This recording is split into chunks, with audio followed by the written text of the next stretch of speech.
Selamat pagi semuanya. Selamat berjumpa kembali di dalam live streaming JGF. Saya percaya keberadaan kita di muka bumi ini sudah ditetapkan oleh Tuhan dan kita akan menjadi agen perubahan dimanapun kita berada. Di zaman akhir ini, kita percaya Tuhan akan mencurahkan rohnya secara besar-besaran. Dan ini sudah dinubuatkan di kitab Yoel pasal 2. Ya, kalau kita baca ayatnya, kita Yoel pasal 2 ayat 28, dikatakan kemudian daripada itu akan terjadi bahwa aku akan mencurahkan rohku ke atas semua manusia. Jadi, kalau dulu Tuhan bekerja mencurahkan rohnya kepada individu-individu, ya kepada para nabinya, ya satu-satu.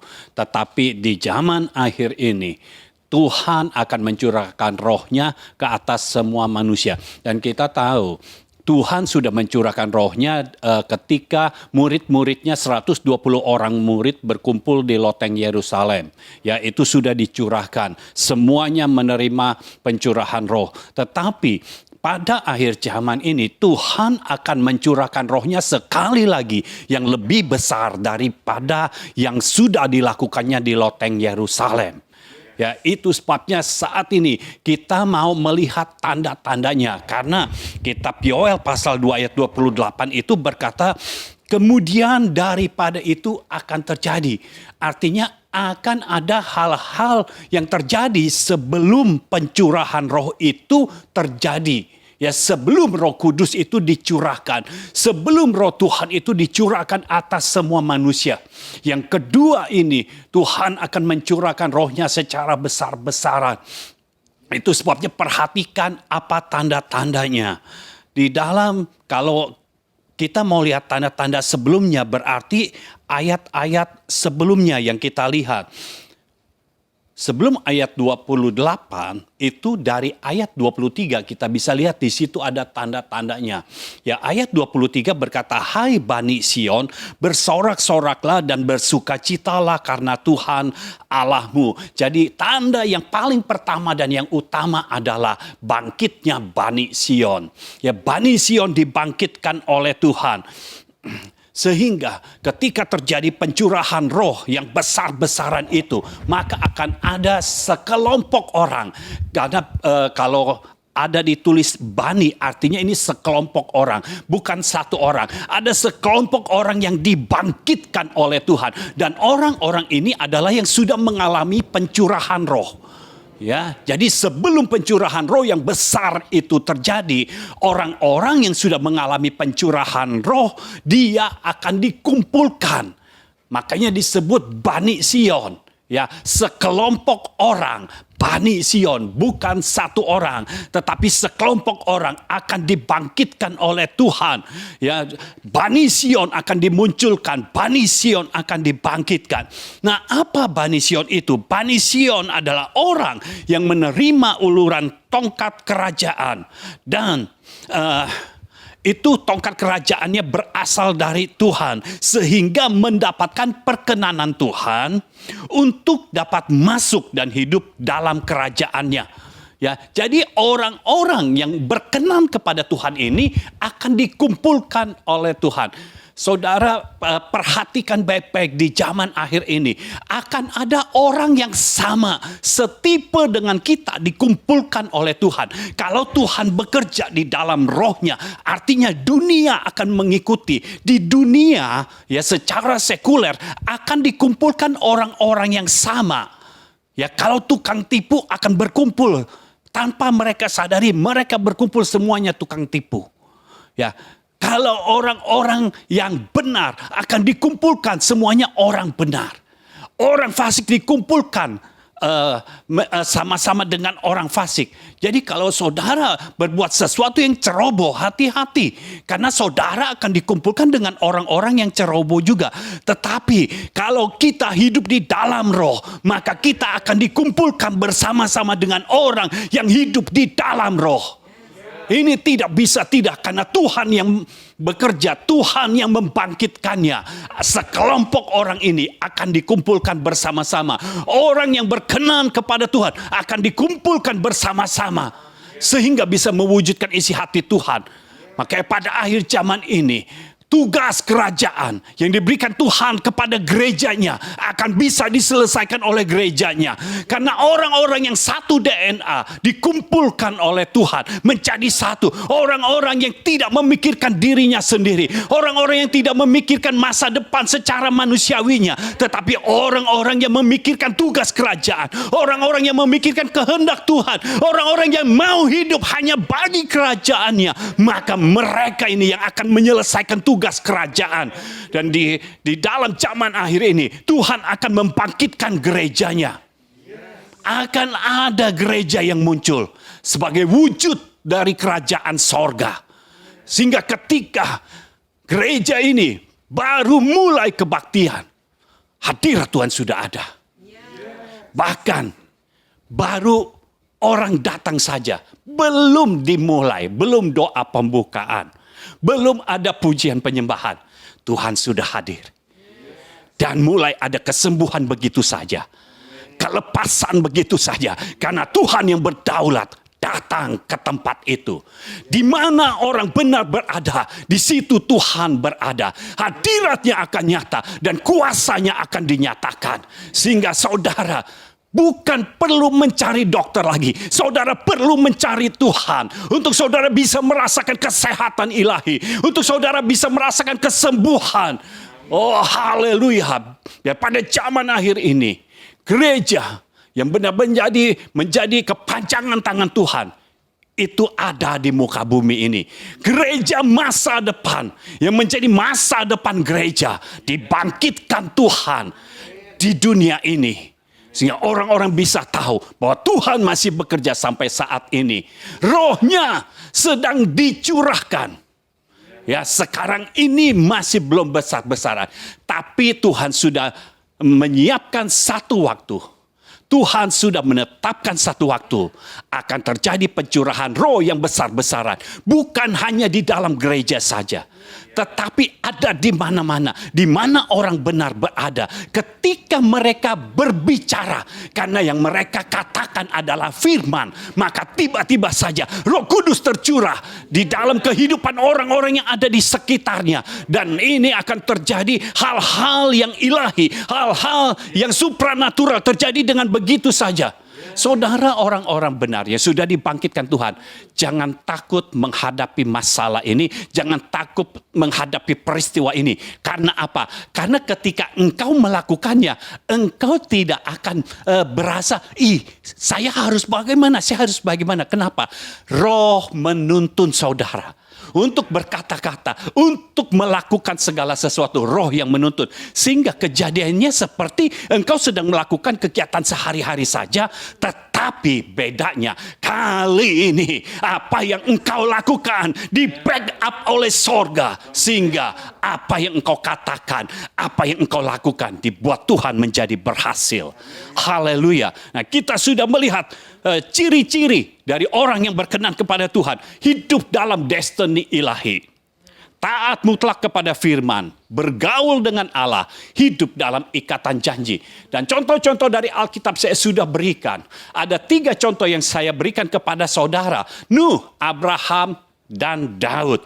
Nah, dari ketiga orang ini kita bisa melihat mereka semua sama. Mereka hidup dalam destiny ilahi. Mereka tidak hidup dalam destininya sendiri. Mereka hidup dalam tujuan ilahi. Mereka hidup untuk tujuan Tuhan. Lalu mereka taat mutlak kepada firman. Saudara perhatikan, Nuh, ya, ketika sudah selesai air bah, ya, air bah sudah kering. Jadi tinggal ada genangan sedikit-sedikit. Tetapi Nuh tidak keluar dari bahtera. Kapan Nuh keluar dari bahtera? Setelah Tuhan berfirman. Jadi Nuh taat mutlak kepada firman. Tuhan berfirman, baru dia keluar. Padahal seminggu sebelumnya, kalau dilihat, sudah bisa keluar. Tetapi Nuh menunggu firman. Dan kalau kita menantikan firman, firman tidak mungkin tidak datang. Firman pasti datang. Tuhan yang membuat Nuh masuk dalam bahtera. Dan Tuhan tidak pernah lupa bahwa Nuh ada di dalam bahtera. Kita harus tahu Tuhan kita itu Tuhan yang berdaulat, Tuhan yang maha kuasa. Nuh dikeluarkan dari bahtera. Tuhan berfirman. Nuh keluar setelah Tuhan berfirman. Abraham, ketika Tuhan berfirman, tahun depan engkau akan memiliki seorang anak. Tahun depan, Abraham memiliki seorang anak. Anak perjanjian, yaitu Ishak. Tetapi Abraham mencoba dengan waktunya sendiri. Dia mengambil Hagar. Sehingga Hagar melahirkan Ismail. Ketika Hagar melahirkan Ismail, memang anak lahir, tetapi bukan anak perjanjian. Karena ini bukan waktu Tuhan. Waktu Tuhan selalu tepat. Melalui orang yang tepat pula. Karena waktunya tidak tepat, orangnya tidak tepat juga. Melalui Hagar, yang keluar bukan anak perjanjian, tapi anak perbudakan. Itu sebabnya, karena kesalahan yang seperti ini, membuat sampai saat ini, selalu ada masalah antara keturunan Abraham dari Hagar dan keturunan Abraham dari Sarah. Jadi ada masalah. Tapi kita tidak perlu menyesali apa yang sudah terjadi. Karena Tuhan akan bekerja dalam hidup kita sekarang. Nah, kita perhatikan Daud. Daud hidupnya berubah. Ya, jadi ada turning point-nya ketika dia berjumpa dengan Samuel. Ketika dia berjumpa dengan bapak rohaninya. Waktu berjumpa dengan Samuel, Samuel mengurapi Daud menjadi raja. Sebelum Samuel datang, kita tidak pernah melihat catatan kisah Daud. Dari bayi nggak ada kisahnya. Tahu-tahu pokoknya Daud sudah ada di padang penggembalaan. Tetapi ketika Samuel hadir, kisah Daud dimulai. Kisah hidup kita akan segera dimulai ketika saudara punya bapak rohani yang tepat. Karena Tuhan tidak pernah melupakan kita. Tuhan sendiri yang akan menulis kisah hidup kita di dalam bukunya. Daud sudah menerima urapannya menjadi raja. Dan saat itu pula dia berubah. Dia di padang penggembalaan bukan hanya main kecapi saja. Bukan hanya buat mazmur saja. Tetapi mulai mengalahkan singa dan beruang. Setelah mengalahkan singa dan beruang, tiba-tiba saja yang tempat dia tadinya dari rumah ke padang penggembalaan, dari padang penggembalaan ke rumah, sekarang berubah. Dari rumah ke padang penggembalaan, dari padang penggembalaan ke rumah, dari rumah bisa ke istana. Dari istana baru ke padang penggembalaan. Tetapi ketika Tuhan bekerja, memulai turning point yang kedua dalam hidup Daud. Dia berjumpa dengan Goliat. Ini bukan bapak rohaninya, tapi ini musuhnya. Musuh yang ditakuti oleh bangsa Israel. Musuh yang ditakuti oleh prajurit-prajurit Israel. Tetapi Daud tidak pernah takut dengan fakta kehidupan. Seharusnya lah kita tidak takut terhadap fakta kehidupan. Kalau kita tahu roh Tuhan bekerja dalam kita, maka kita tidak takut akan fakta kehidupan. Daud mengalahkan Goliat. Setelah Daud mengalahkan Goliat, step yang baru dalam hidup Daud dimulai. Dia tidak pernah ke padang penggembalaan lagi. Dia pergi ke medan pertempuran. Dia mulai berperang, dia mulai berperang. Dia bukan mengalahkan singa dan beruang lagi, tetapi dia mulai mengalahkan para raksasa. Dia mulai mengalahkan musuh-musuh yang lebih nyata. Dan saya percaya ketika kita ada di dalam Tuhan, Tuhan sudah menyediakan step-step yang baru dalam hidup kita. Sehingga step kita yang lama mulai tidak ada lagi dalam hidup kita. Ada step yang baru, di mana kita hidup dari kemenangan kepada kemenangan selanjutnya. Waktu Daud mengalahkan singa dan beruang, tidak ada yang tahu, tidak ada yang melihat. Tetapi ketika Daud mengalahkan musuh-musuhnya, semua orang melihat bahwa Daud mengalahkan musuh-musuhnya. Itu sebabnya para wanita yang ada di Israel bisa bernyanyi, berbalas-balasan. Daud mengalahkan berlaksa-laksa, Saul mengalahkan beribu-ribu. Kenapa? Karena sekarang ketika Daud bertempur, orang-orang melihatnya. Jadi saudara nggak usah pusing orang mau melihat hidupmu atau tidak.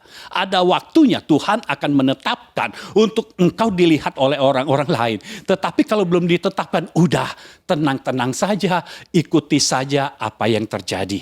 Ya, tetapi bukan apa yang dikatakan oleh dunia ini kita harus taati.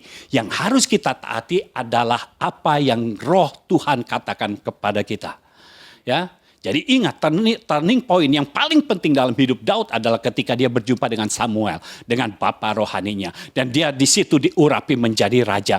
Nah perhatikan saudara, artinya Daud sudah tahu bahwa dia menjadi raja. Sejak dia usia 16 tahun kira-kira, dia sudah tahu bahwa dia sudah menjadi raja. Lalu umur 30 dia menjadi raja. Jadi kira-kira 13-14 tahun. Kemudian dia menjadi raja. Sebenarnya kalau saudara melihat perjalanan hidup Daud, ya, Daud itu dikejar-kejar oleh Saul. Satu-satunya yang membuat Daud tidak bisa menjadi raja karena apa? Karena Saul masih menjadi raja. Ya. Yang pertama, harusnya Saul disingkirkan dulu. Kalau Saul disingkirkan, baru kedudukan raja kosong. Kemungkinan Daud untuk menjadi raja baru ada. Tetapi perhatikan, Daud tidak mengambil waktunya sendiri. Daud mengambil waktunya Tuhan. Ketika ada kesempatan untuk Daud bisa membunuh Saul, Daud tidak melakukannya. Orang-orangnya sudah berkata, ya, pengikut-pengikutnya sudah berkata, Tuhan sudah menyerahkan Saul kepada tuanku, kepada Daud. Tetapi Daud berkata, biar bagaimana Saul itu orang yang pernah diurapi oleh Tuhan. Walaupun roh Tuhan sudah meninggalkan dia. Tetapi ketika dia menjadi raja, dia diurapi. Samuel yang mengurapi. Sama seperti Daud diurapi. Hanya bedanya Saul tidak mengikat perjanjian dengan Samuel. Sehingga apa yang Samuel katakan selalu dimodifikasi oleh Saul. Sehingga dia tidak terikat dengan perjanjian. Daud tidak pernah memodifikasi. Ya. Jadi Daud tahu pasti kedudukan raja bukan dia ambil alih, tetapi diberikan kepadanya. Itu sebabnya ketika Saul sudah mati, Daud itu tidak tahu. Dan dia bertanya kepada Tuhan, Tuhan sekarang saya harus pergi kemana? Tuhan yang menuntun. Roh Tuhan yang ada pada Daud menuntun Daud pergi ke Yehuda. Ya, karena Daud berasal dari suku Yehuda. Tuhan katakan pergi ke Yehuda. Lalu di Yehuda itu pergi kemana? Karena Yehuda itu ada beberapa kota. Tuhan katakan pergi ke Hebron. Saudara tahu, dengan tuntunan Tuhan, Daud pergi ke Yehuda, ke kota Hebron. Di Hebron, orang-orang Yehuda meminta Daud menjadi raja. Bukan Daud yang mengambil alih. Orang-orang Yehuda sudah dipersiapkan Tuhan di Hebron. Jadi ketika Daud tiba di Hebron, semua datang kepada Daud, minta Daud menjadi raja. Bisa bayangkan kalau Daud saat itu dia mau seperti Yunus, ya, disuruh ke kota Niniwe, dia pergi ke Tarsis. Kalau Daud disuruh ke kota Hebron, dia ke kota lain. Di kota lain tidak ada orang yang menginginkan Daud menjadi raja. Karena Tuhan siapkannya di Hebron. Saudara harus tahu, langkah-langkah hidupmu harus disesuaikan dengan firman Tuhan. Harus disesuaikan dengan perintah Tuhan. Sehingga apa yang menjadi kehendak Tuhan dalam hidupmu, apa yang menjadi rencana Tuhan dalam hidupmu, terjadi dalam hidupmu. Daud ke Yehuda, ke Hebron. Dan di Hebron sudah menanti orang-orang yang minta Daud menjadi raja. Dan Daud diurapi di sana menjadi raja atas Yehuda. Dan karena Daud di Hebron, semua suku di Israel mulai melihat bahwa Saul sudah mati, perlu ada raja. Dan semua hanya ingat kepada Daud. Tuhan akan membuat orang-orang ingat kepada kita. Jadi saudara tenang saja, kalau saudara yang merasa kok nggak ada orang yang ingat, tenang saja. Orang yang perlu mengingat engkau, Tuhan akan ingatkan. Kalau orang yang tidak mengingat engkau, artinya memang dia tidak perlu mengingat engkau. Jadi tenang saja, Tuhan tahu apa yang dikerjakannya dalam hidupmu.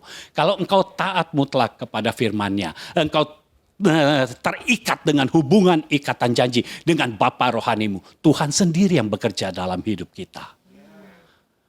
Tiba-tiba saja, semua dari masing-masing suku, ya, tua-tuanya, karena tua-tua itu yang dihormati. Ya, tua-tua di Israel semua datang dari masing-masing suku, datang kemana? Ke Hebron. Sekali lagi, karena Daud pergi sesuai dengan perintah Tuhan, yaitu ke Hebron. Nah, tua-tua ini datangnya ke Hebron. Bayangkan kalau Daud tidak ada di Hebron, berarti Daud tidak akan menjadi raja atas Israel. Tua-tua datang ke Hebron. Dan semuanya meminta Daud menjadi raja atas Israel. Dan Daud diurapi. Setelah itu ibu kota pindah. Bukan di Hebron lagi tetapi di Yerusalem. Nah, Tuhan bekerja dalam kehidupan Daud sesuai dengan waktu Tuhan. Jangan kita buat waktu sendiri. Mungkin saudara merasa, kok waktu Tuhan lama ya? Kok penggenapan janji lama ya? Kok penggenapan firman lama ya? Kok saya masih begini-begini saja ya? Tenang saja saudara, kalau engkau bisa memastikan engkau tetap berada di dalam tracknya Tuhan, maka Tuhan sendiri yang bekerja dalam hidupmu. Mungkin kalau kita lihat Daud, waktu Daud punya kesempatan membunuh Saul, itu Daud akan lebih cepat menjadi raja. Itu secara hitungan manusia, secara logika manusia. Tetapi saya bisa pastikan kalau Daud membunuh Saul, yang menjadi raja bukan Daud. Kenapa? Karena yang menjadi raja pasti anaknya Saul. Tapi saudara perhatikan, ketika Saul mati, anak-anaknya juga sudah mati. Itu sebabnya Daud bisa menjadi raja. Jangan mengambil waktu Tuhan. Biar hidup kita terjadi sesuai dengan waktu Tuhan. Kita harus on time. In his time. Jangan pakai waktumu sendiri. Jangan seenak-enaknya pakai waktumu sendiri. Tapi pakai waktu Tuhan. Maka segala sesuatu akan terjadi tanpa kita perlu berkutat. Daud tidak perlu mengeluarkan energi membunuh Saul. Dia diam-diam saja, dia pergi. Kan pergi itu biasa saudara. Pekerjaan yang biasa. Dia pergi ke Hebron. Tahu-tahu di sana pada minta jadi raja. Lalu dia tetap di Hebron karena Tuhan tidak berkata pindah ke Yerusalem. Dia tetap di Hebron. Ketika dia di Hebron, tua-tua yang datang kepada Daud. Sehingga kedudukan raja dalam kehidupan Daud itu menjadi mutlak. Ya. Itu tidak bisa diganggu-gugat karena semua suku sudah minta. Dan tidak ada yang tidak minta. Jadi benar-benar Daud menjadi raja yang legal, resmi, mutlak. Sehingga kerajaan Israel, rajanya yang paling terkenal sampai saat ini adalah Daud. Karena Daud orang yang berkenan kepada Tuhan. Nah saat ini Saya ingin melanjutkan contoh-contoh yang lainnya. Karena dengan contoh-contoh yang ada, saudara bisa lebih melihat bagaimana Tuhan bekerja di dalam kehidupan orang-orang yang berkenan kepadanya. Dan semua orang yang berkenan kepadanya selalu hidup dalam destiny ilahi, selalu taat mutlak kepada firman, selalu bergaul dengan Allah, dan selalu hidup dalam ikatan janji. Kita tahu Nuh, Abraham hidup dalam ikatan janji. Daud hidup dalam ikatan janji dengan Samuel. Daud hidup dalam ikatan janji dengan Bapa di sorga juga. Jadi saya percaya ketika kita punya ciri dari 4 ini, kita pun menjadi orang yang berkenan kepada Tuhan. Artinya kita adalah Bani Sion yang dibangkitkan oleh Tuhan pada zaman akhir ini. Haleluya. Esther. Kita baca ayat dulu. Sebenarnya kalau saya cerita saja bisa. Kalau saya tidak baca ayat nanti takut dianggapnya sesat. Esther pasal 4. Ya, kita baca ayatnya dulu. Esther pasal 4.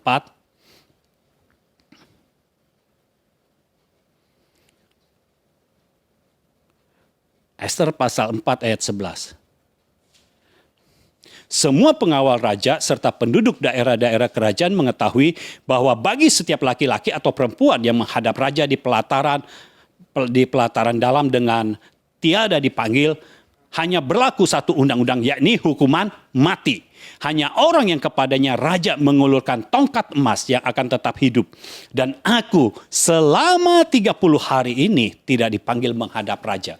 Jadi ada tugas yang diberikan kepada Esther oleh Mordekai, yaitu menghadap raja. Ya, tapi masalahnya kalau mau menghadap raja, itu nggak bisa kita sembarangan ketemu raja. Apalagi saat itu sudah 30 hari Esther tidak pernah dipanggil menghadap. Ya, kalau menghadap raja dan raja tidak berkenan, artinya akan berlaku undang-undang yaitu hukumannya mati. Kecuali kalau raja mengulurkan tongkat emasnya. Ya. Tapi selanjutnya dalam Esther 5 kita sudah lihat Esther berkata, ini hukumannya mati ini. Ya, Mordekai jangan enak-enak aja suruh-suruh, ini hukumannya mati, taruhannya nyawa. Tetapi pasal yang kelima kita lihat, pada hari yang ketiga Esther mengenakan pakaian ratu. Lalu berdirilah ia di pelataran dalam istana raja. Tepat di depan istana raja. Raja bersemayam di atas tahta kerajaan di dalam istana, berhadapan dengan pintu istana itu. Ketika raja melihat Esther, sang ratu berdiri di pelataran, berkenanlah raja kepadanya. Sehingga raja mengulurkan tongkat emas yang di tangannya ke arah Esther. Lalu mendekatlah Esther dan menyentuh ujung tongkat itu. Tanya raja kepadanya, apa maksudmu hai Ratu Esther? Dan apa keinginanmu? Sampai setengah kerajaan sekalipun akan diberikan kepadamu. Pada akhirnya Esther melakukan juga. Ya, yang taruhannya nyawa ini dia lakukan. Dan ketika dia melakukan, raja berkenan. Kehidupan yang baru justru dimulai oleh Esther. Tadinya dia sebagai ratu itu seperti nama saja. Tetapi dia tidak pernah ada di samping baginda raja. Karena sudah 30 hari raja tidak mau diganggu. Esther tidak boleh datang. Tidak dipanggil-panggil juga. Tapi saat itu dia datang kepada raja. Dan lihat, bagi Esther, peluang dia adalah 50-50. Ya, karena cuma ada 2 kemungkinan. Raja berkenan atau tidak. Tapi saudara harus lihat, di mata Tuhan, peluang Esther 100%. Terkadang kita merasa, kalau kita melihat keadaan dunia ini, kita hidup di dalam Tuhan, kita hidup dalam destiny-nya, peluang kita akan 50-50. Padahal kalau Tuhan melihat apa yang kita lakukan, kalau sudah sesuai, ada di dalam destiny-nya, maka peluang kita adalah 100%. Tidak ada di dalam pikiran Tuhan, Esther itu 50-50 tergantung raja. Siapa yang bisa mengubahkan hati raja? Hanya Tuhan. Jadi buat Tuhan tidak masalah ketika Esther melakukan bagiannya. Tuhan melakukan bagiannya. Esther tidak bisa mengubahkan hati raja, tapi Tuhan bisa mengubahkan hati raja. Kok bisa pas banget? Waktu Esther datang, raja lagi duduk di singgasananya. Kan raja boleh duduk di mana aja. Dan itu singgasananya pas menghadapnya ke pintu. Di mana Esther berdiri. Esther cari pintu yang tepat. Ya, tepat di depan raja. Jadi terlihat, begitu terlihat, hati raja dibuat bersuka cita. Nah itu bagiannya Tuhan. Esther tidak bisa. Bagian Esther apa? Dia cuma bisa bawa dirinya menghadap raja. Cuma itu aja. Tapi bagian mengubahkan hati raja, membuat raja bersuka cita, membuat raja berkenan, bagian Tuhan. Raja mengulurkan tongkatnya. Dan Esther diperkenan. Ketika diperkenan, Esther masuk ke istana dalam. Tadinya dia ada istana. Jadi istana itu ada yang di dalam, ada yang bagian dalam, ada yang bagian luar. Nah Esther ini tempatnya di bagian luar. Dia tidak boleh masuk ke istana bagian dalam karena raja belum berkenan. Jadi ketika Esther tidak dipanggil-panggil artinya raja belum berkenan. Karena kalau raja sudah berkenan sebelum Esther datang, pasti raja sudah panggil Esther. Artinya raja belum berkenan. Tetapi ketika Esther mengambil bagiannya, yang dia bisa lakukan, Tuhan yang mengubahkan. Tiba-tiba saja pada saat itu juga raja berkenan. Nah kita harus tahu kisah Esther ini. Dari awalnya, ingat Esther orang Israel.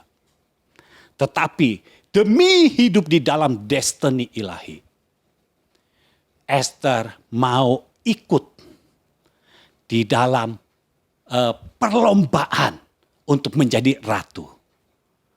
Padahal kita tahu ada undang-undang di bangsa Israel. Entah tertulis atau tidak tertulis.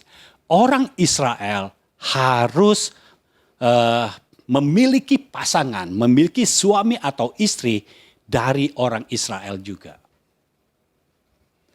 Tidak boleh dari bangsa lain. Harus dari bangsa Israel juga. Tetapi sekarang ada kepentingan Tuhan. Memang di kitab Esther tidak ditulis ada nama Tuhan di situ. Tidak ada. Tetapi dari apa yang dilakukan oleh Esther dan Mordekai, kita tahu campur tangan Tuhan bekerja dengan luar biasa. Esther ini tadinya namanya Hadasa. Diubah oleh Mordekai menjadi Esther. Karena kalau Hadasa namanya Israel banget. Sedangkan ini bukan di Israel. Ya, ini lagi dalam masa ditawan itu loh. Jadi Esther datang. Jadi ganti nama dari Hadasa menjadi Esther. Untung waktu itu tidak perlu KTP saudara. Jadi ganti nama gampang. Begitu ditanya namamu siapa? Esther. Bukan Hadasa lagi. Jadi dia ikut dalam perlombaan itu. Dan singkat cerita dia yang menang. Jadi dia demi hidup dalam destiny ilahi. Dia terobos segala hal-hal yang rutinitas. Hal-hal yang biasa dilakukan oleh bangsa Israel. Demi hidup dalam destiny ilahi. Untuk kita hidup dalam destiny ilahi. Memang harus ada yang kita korbankan. Ada harga yang harus dibayar. Kenapa? Saudara hidup dalam destiny ilahi itu bukan murahan. Ini adalah jalan Tuhan. Jalan di mana Tuhan sendiri yang bekerja di dalam jalan itu. Itu sebabnya ini bukan murahan. Harus ada harga yang dibayar. Esther harus terobos masalah itu. Mungkin secara bangsa Israel, secara warga negara Israel, Esther sudah punya keyakinan bahwa dia akan memiliki suami orang Israel juga. Tetapi sekarang ada kebutuhan, ada tugas kerajaan. Dia harus menikah dengan yang lainnya. Dia harus menikah dengan orang yang bukan dari Israel. Dan dia ikut demi dia hidup dalam destiny ilahi. Haleluya. Saya berharap saudara mau membayar harga demi saudara hidup dalam destiny ilahi. Memang kelihatannya hidup di dalam jalan Tuhan semuanya gratis. Ya, semua gratis secara uang, secara rupiah. Tetapi dalam hidup kita, kalau kita mau hidup dalam rencana Tuhan, tidak ada yang gratis. Harus ada harga. Yesus pun menebus kita, ada harga yang dibayar oleh Yesus. Kita tidak gratis. Ada harga yang harus dibayar. Egomu harus dibuang. Engkau tidak boleh hidup untuk dirimu sendiri. Tidak ada orang hidup dalam destiny ilahi, tapi hidup juga bagi dirinya sendiri. Tidak ada. Yunus tidak mau hidup dalam destiny ilahi. Dia pergi ke Tarsis, disuruhnya ke Niniwe. Tetapi Tuhan harus menghancurkan egonya Yunus dulu. Masuk perut ikan. Nah, saudara kalau masih ada ego, nanti masuk perut ikan juga. Sampai saudara bisa ikut sesuai yang Tuhan mau. Egomu dibuang. Ada harga yang harus dibayar. Tetapi, dengar ini, ketika kita mau bayar harganya, kita tidak akan merasa harganya itu mahal. Karena ketika kita mengikuti, itu terjadi dengan sendirinya. Kita hidup dalam destiny ilahi. Lalu, Esther taat mutlak kepada apa yang dikatakan oleh Mordekai. Ya, memang tidak ada firman yang datang kepada Esther. Tetapi perkataan seorang bapa rohani bisa dikatakan firman. Kalau bapa rohani ini terhubung dengan sorga. Karena apa yang dikatakan oleh seorang bapa itu menjadi firman. Ini yang namanya proceeding word. Ya, ada firman yang datang kepada Esther. Dari awal disuruh ganti nama. Oke, ikut ya semua cara-caranya. Ya, dari audisi diikuti. Ya, terus sampai ke final Esther menang menjadi ratu. Ya, Tuhan membuat semua orang ya yang menjadi jurinya itu menaruh kasih kepada Esther sehingga Esther dibuat berbeda. Ya, Esther dibuat wangi-wangi itu lebih wangi daripada wanita-wanita lainnya. Itu sebabnya ketika menghadap raja, Esther menang. Karena sudah diberi bocoran. Nanti menghadap raja ngomongnya begini-begini, kasihnya begini-begini. Jadi Esther menang. Ya, Esther jadi raja. Karena apa? Karena dia taat. Dia taat mutlak. Mungkin Esther punya keinginan sendiri. Tetapi keinginannya itu sudah dibuang. Kalau dia nggak mau menjadi ratu, kan bisa saudara. Ketika dia lagi di audisi, udah dia bikin jelek-jelek. Dijelek-jelekin aja mukanya. Karena kan syarat untuk menjadi ratu yang pertama itu cantik. Ya, kalau yang kurang cantik, ya nggak bisa jadi ratu. Kan bisa dijelek-jelekin mukanya. Diapain? Tetapi Esther tidak melakukan itu. Dia taat. Dan ketika diminta Mordekai masuk menghadap raja, dia melakukannya, padahal taruhannya nyawa. Dia taat mutlak. Kalau kita taat mutlak kepada firman, kita akan melihat campur tangan Tuhan yang luar biasa dalam hidup kita. Tiba-tiba saja semua jalan terbuka begitu saja. Yang tadinya kita merasa, aduh mati deh. Tetapi ketika kita jalan, karena kita jalan sesuai dengan tuntunan Roh Tuhan, sesuai dengan arahan dari Bapa kita, maka ketika kita jalan, jalannya terbuka saudara. Nggak jadi mati. Nggak jadi mati, malah kita punya kehidupan yang baru. Haleluya, itu yang terjadi dalam hidup Esther. Lalu kemudian, perhatikan, Esther tetap berhubungan dengan Mordekai. Sekalipun dia sudah menjadi ratu. Dia sudah menjadi ratu. Mordekai kan masih warga biasa. Malah ini bukan warga biasa. Ini warga dari tawanan. Ya, karena ini beda bangsa. Jadi ini orang bukan bangsa di situ. Tetapi Esther tetap menjalin hubungan dengan Mordekai. Ya. Karena di kitab Esther tidak ditulis tentang Tuhan.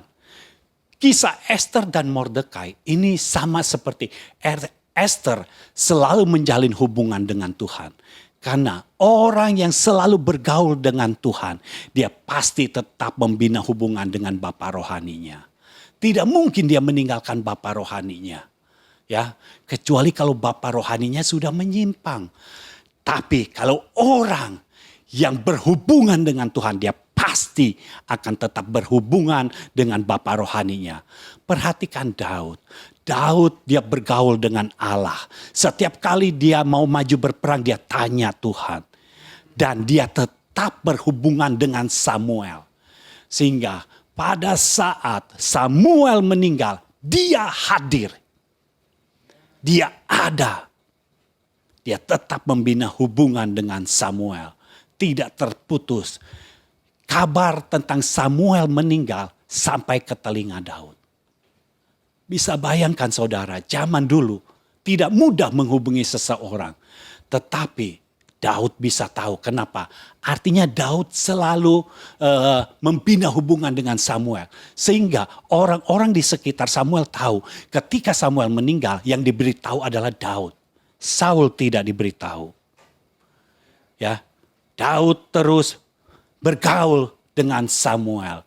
Padahal Daud juga bergaul dengan Tuhan.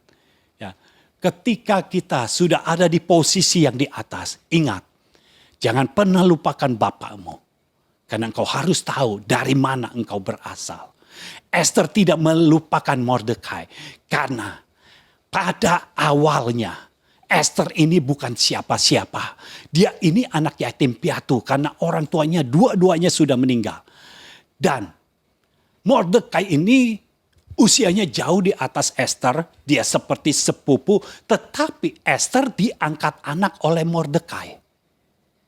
Ya, sejak Esther bukan siapa-siapa, Mordekai sudah mengangkat Esther menjadi anak. Dan Esther tidak lupa diri ketika dia sudah menjadi ratu. Dia tetap mengikat perjanjian dengan Mordekai.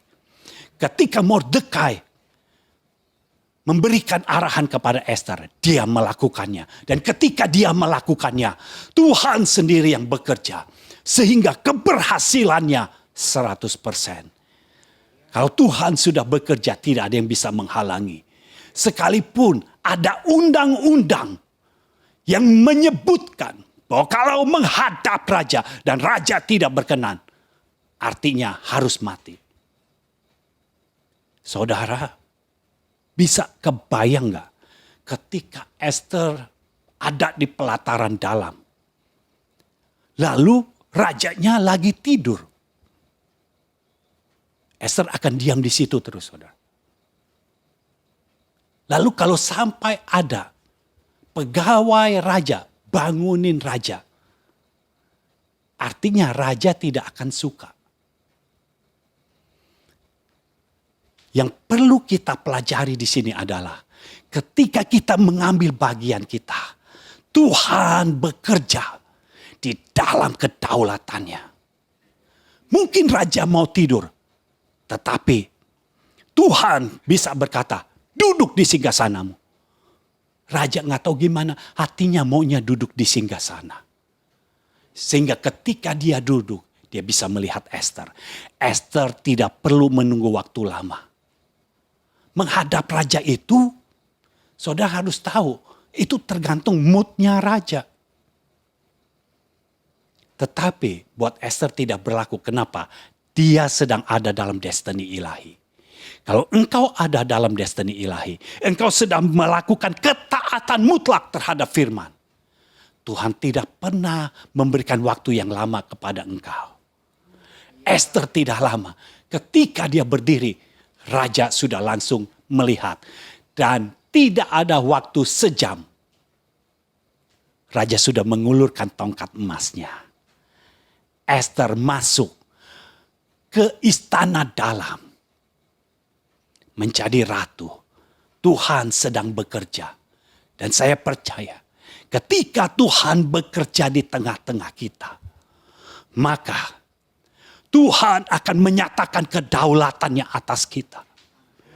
Ketika kita melihat, Tuhan, ini sepertinya mustahil. Tidak mungkin saya bisa mendapatkan ini. Tetapi, kalau Tuhan sudah bertindak, tidak ada satu manusia pun yang tidak bisa berubah. Tuhan bisa mengubahkan. Kalau kita berkata ini tidak mungkin, justru Tuhan adalah Tuhan di atas segala ketidakmungkinan. Karena Tuhan kita adalah Tuhan yang ahli dalam perkara-perkara yang tidak mungkin itu. Tuhan kita ahli dalam perkara-perkara yang mustahil. Buat engkau, keluargaku bertobat, ini mustahil. Tapi kalau engkau berada di dalam jalan Tuhan, engkau taat mutlak kepada firman-Nya, engkau melakukan bagianmu, Tuhan akan melakukan bagiannya. Kalau engkau melakukan yang terbaik, selebihnya Tuhan yang akan bekerja. Dan kalau Tuhan bekerja, hati sekeras apapun Tuhan bisa ubahkan. Saudara tahu Kores. Ini bukan raja yang mengenal Tuhan. Tapi ketika Tuhan bekerja, di dalam waktunya, karena ini sudah waktunya, bangsa Israel kembali ke Yerusalem membangun bait suci. Karena sudah waktunya, dari pihak Tuhan ini sudah waktunya. Tuhan mengubahkan Kores. Tiba-tiba saja, Kores yang bukan dari orang yang mengenal Tuhan, bukan dari orang yang percaya kepada Allah Israel, tiba-tiba saja dia menyerukan semua orang yang menjadi bangsa Israel harus kembali ke Yerusalem untuk membangun rumah bagi Tuhannya. Tuhan bisa melakukan hal-hal yang mustahil. Sepertinya itu mustahil. Tidak ada pahlawan yang dibangkitkan dari bangsa Israel. Sekalipun tidak ada pahlawan yang dibangkitkan dari bangsa Israel, Tuhan bisa membangkitkan orang lain. Dibangkitkan Kores. Dan di dalam kuasanya, Kores memerintahkan semua bangsa Israel kembali ke Yerusalem. Dan kalau Tuhan bekerja, Tuhan selalu memberikan kita bonus. Kores berkata, semua tetangga-tetangganya harus memberikan bangsa Israel yang diperlukan oleh bangsa Israel. Saya percaya inilah waktu Tuhan. Di mana ketika engkau berjalan di dalam kehendak Tuhan, Tuhan akan membuat orang-orang yang ada di sekitarmu untuk memberikan apa yang engkau perlukan. Bahkan untuk orang-orang yang jauh dari engkau juga, yang tadinya tidak begitu mengenal engkau, Tuhan bisa gerakkan hatinya untuk memberikan apa yang engkau butuhkan. Nah, kalau Tuhan sudah berkehendak, siapa yang bisa menghalanginya? Tidak ada. Kores adalah raja di atas segala raja di dunia pada saat itu. Karena semua kerajaan, ya, semua bangsa-bangsa di dunia pada saat itu berada di bawah pemerintahan Kores. Semua membayar upeti kepada Kores. Kores demikian berkuasa. Seluruh dunia itu dia pemimpinnya. Tetapi ketika pemimpin di atas segala pemimpin, raja di atas segala raja, berkata kepadanya, dia harus tunduk kepada raja di atas segala raja yang memegang kerajaan sorga, yang telah menciptakan langit, bumi, laut beserta dengan segala isinya. Kores melakukan apa yang Tuhan inginkan. Kalau dari pihak kita tidak ada yang bisa mewujudkan isi hati Tuhan, maka Tuhan akan membangkitkan orang lain untuk kehendaknya terjadi di atas muka bumi ini. Tuhan sedang bergerak di tengah-tengah kita. Itu sebabnya jangan pernah berpikir adalah suatu kemustahilan kalau engkau bertindak A atau B. Pastikan yang engkau lakukan sesuai dengan kehendak Tuhan. Ketika itu sesuai dengan kehendak Tuhan, maka yang engkau katakan mustahil, justru itu yang terjadi dalam hidupmu. Tuhan sudah bekerja. Izinkan dia menjamah engkau saat ini. Biarkan dia menjamah hatimu. Dia menjamah hidupmu. Tidak ada yang mustahil dalam hidupmu. Kalau Tuhan sudah memanggil engkau untuk engkau ikut di dalam live streaming ini, atau engkau mendengarkan tayangan ini di YouTube ataupun di Instagram, artinya Tuhan akan bergerak lebih lanjut di dalam hidupmu untuk membawa engkau masuk lebih dalam lagi di dalam destininya, karena Tuhan tahu engkau adalah aset kerajaan sorga. Dia sedang bergerak dan izinkan dia bekerja dalam hidupmu.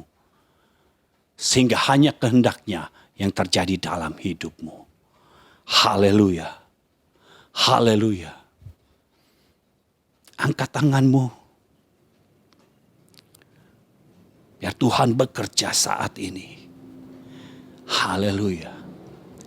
Kami percaya Tuhan. Kau sedang bergerak di tengah-tengah kami saat ini. Dan kepada siapapun yang mendengarkan tayangan ini, yang merasakan jamahan Tuhan, buka hatimu, izinkan Tuhan bekerja di dalam hatimu saat ini.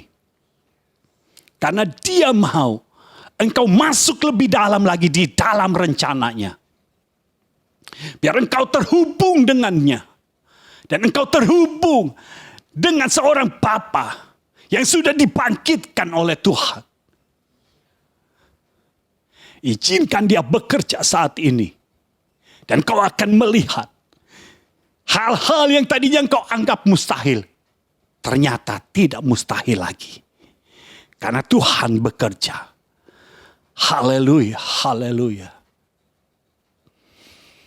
Haleluya, mulai berdoa kepada Tuhan.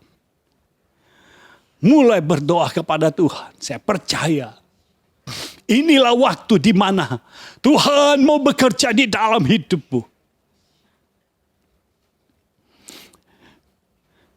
Engkau melihat tayangan ini bukan kebetulan. Tidak ada hidup orang-orang benarnya itu terjadi secara kebetulan. Tetapi karena Tuhan sudah setting, engkau bisa mendengarkan ini. Ketika engkau mendengarkan ini, jangan keraskan hatimu. Izinkan Roh Kudusnya menjamah engkau. Izinkan Roh Kudus mengubahkan engkau. Sehingga engkau bisa melihat campur tangan Tuhan di dalam hidupmu. Haleluya, haleluya. Haleluya. Kami bersyukur kepadamu Tuhan untuk hari ini. Kami percaya Tuhan. Tidak ada satupun yang mustahil di dalam hidupmu. Dan ketika kami hidup dalam destiny ilahi, kami hidup taat mutlak kepada firman-Mu. Dan kami mau bersekutu erat dengan Engkau. Dan kami mau hidup dalam ikatan janji. Maka kami percaya Tuhan, Engkau yang di sorga akan bekerja. Engkau Allah yang berdaulat akan bekerja. Dan di dalam kedaulatan-Mu, semua akan terjadi sesuai dengan yang Engkau inginkan dan Engkau kehendaki. Rencana-Mu dalam hidup kami pasti terjadi. Karena tidak ada satupun yang bisa membuat rencana-Mu tidak terjadi. Kalau hidup kami sudah ada dalam rencana-Mu, maka itu pasti jadi dalam hidup kami. Karena masa depan kami ada di dalam tangan-Mu. Terima kasih Tuhan. Terima kasih.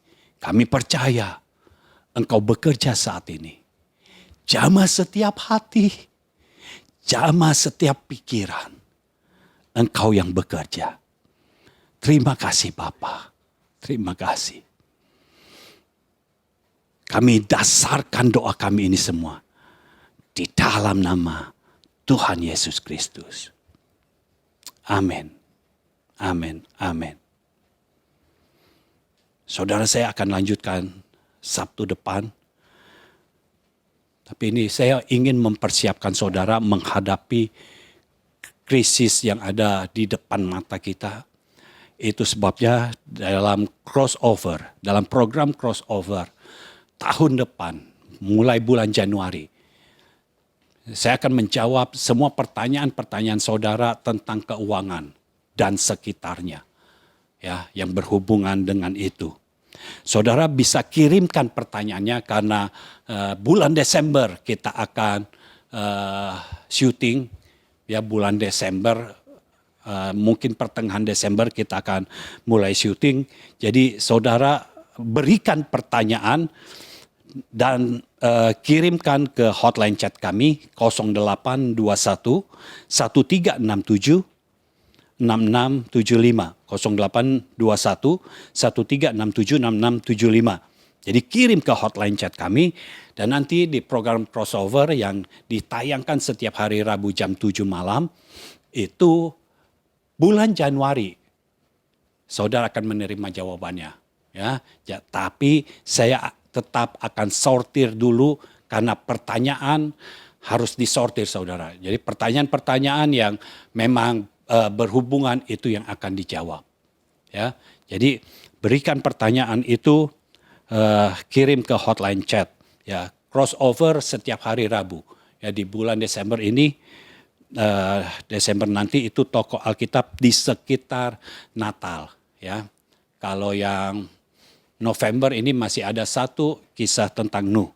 Dan kita bisa lihat bagaimana Nuh taat mutlak kepada firman. Dan pada akhirnya Tuhan menyelamatkan Nuh dan keluarganya saja. Sedangkan yang lain binasa.